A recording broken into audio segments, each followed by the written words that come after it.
Yo la Rider. Aujourd'hui on va parler du retrait de Tom Vialle dans l'équipe de France pour le MX Nation et du championnat du monde MXGP qui est en Turquie ce week-end. C'est parti.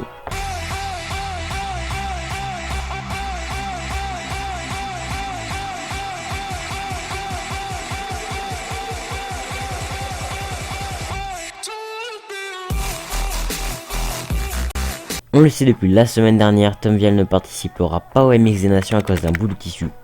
En effet, la FFM n'a pas trouvé normal qu'un des sponsors qui participe à faire vivre Tom Vialle toute l'année apparaisse sur la casquette de l'équipe de France.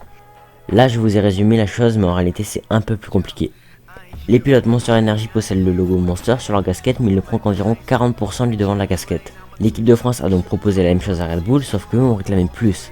Ils voulaient que leur logo représente 50% du devant de la casquette et cela n'était pas négociable.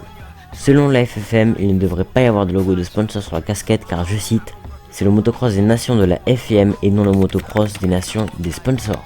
La FFM a donc retiré Tom Vialle de la liste de l'équipe de France pour un logo présent sur une casquette. Ils ont choisi Maxime Renault pour le remplacer. Je vous laisse vous faire votre propre avis par rapport à cette affaire et n'hésitez pas à me dire ce que vous en pensez en commentaire. On passe maintenant au GP de Turquie, on commence par la catégorie MX2.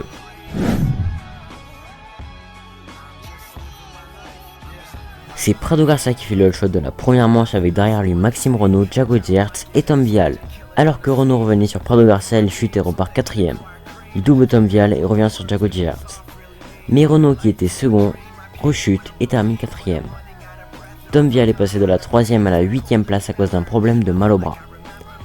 C'est donc Prado Garcia qui termine premier, Jago Geerts 2ème et Calvin Blanderen 3ème. C'est encore Prado Garcia qui fait le shot de la deuxième manche, mais cette fois-ci avec Tom Vialle qui le suit de près.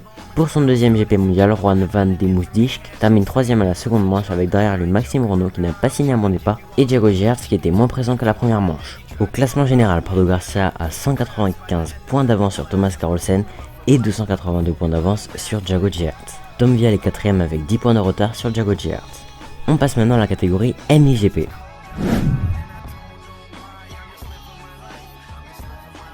Jeffrey Arlings a réussi son week-end en terminant 2 fois premier. À la première manche, c'est Paul Jonas et Glenn Coldenhoff qui terminent derrière lui.